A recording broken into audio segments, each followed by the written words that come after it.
বাবার কবরের পাশে চিরনিদ্রায় শায়িত হলেন জুলাই আন্দোলনের শহীদ জসিমউদ্দিনের কন্যা লামিয়া।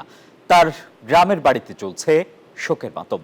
লামিয়ার জানাজায় অংশ নিয়ে বিএনপির সিনিয়র যুগ্ম মহাসচিব রুহুল কবির রিজভী বলেন, বিচারহীনতার সংস্কৃতির কারণেই এমন হত্যাকাণ্ড। দ্রুত এই হত্যাকাণ্ডের বিচারের দাবি করেন সার্জিস আলম। শিকদার জুবায়ের হোসেনের তথ্য এবং ছবিতে ডেস্ক রিপোর্ট।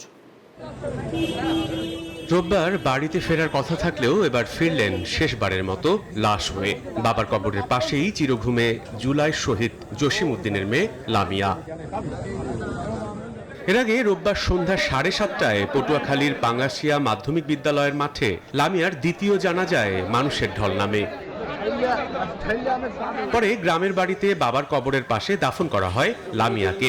শোক সন্তপ্ত পরিবারের প্রতি সমবেদনা জানাতে লামিয়ার গ্রামের বাড়িতে বিএনপির সিনিয়র যুগ্ম মহাসচিব রুহুল কবির রিজভী, আমরা বিএনপি পরিবারের আহ্বায়ক আতিকুল আলম রুম্মান, এনসিপির কেন্দ্রীয় নেতা সার্জিস আলম সংঘবদ্ধ ধর্ষণের সাথে জড়িতদের গ্রেফতার করে দ্রুত বিচারের দাবি জানান তারা।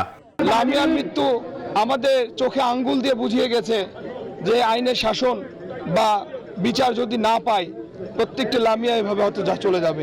যথাসময়ে যথাযথভাবে লামিয়া যখন তার নিরাপত্তার কথা বলছিল, সে যখন বিচার চাচ্ছিল, তার উপর উৎপীড়নের সেই বিচারিক প্রক্রিয়া ত্বরান্বিত হলে আজকে হয়তো তার জীবনটি চলে যেত না। অন্তর্বর্তীকালীন সরকারের কাছে একটাই চাওয়া, এই খুনিদের সর্বোচ্চ শাস্তি মৃত্যুদণ্ড। আমরা আগামী যে 90 দিনের যে সময়, তার মধ্যে আমরা তাদের মৃত্যুদণ্ড দেখতে চাই। এর আগে দুপুরে সোহরাওয়ার্দী হাসপাতালের মর্গ থেকে লামিয়ার মরদেহ পটুয়াখালীর গ্রামের বাড়িতে পৌঁছলে কান্নায় ভেঙে পড়েন স্বজনেরা। মামলা হওয়ার পর আসামিদের পক্ষ থেকে বিভিন্ন হুমকি দেয়া হচ্ছে জানিয়ে ধর্ষকদের সর্বোচ্চ শাস্তির দাবি জানান তারা। এই ধর্ষণের সাথে যারা জড়িত, আমি তাদের বিচার চাই।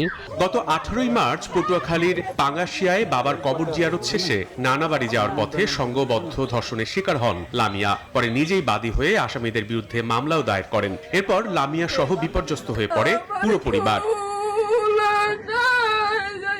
শেষমেশ শনিবার রাত 8টার দিকে বাড়িতে কেউ না থাকায় আত্মহত্যা করে এসবের সমাধান খুঁজেন লামিয়া। দেশ আইন শৃঙ্খলা বাহিনী বিচার ব্যবস্থার প্রতি অনাস্থা জানিয়ে চলে গেলেন পরপারে।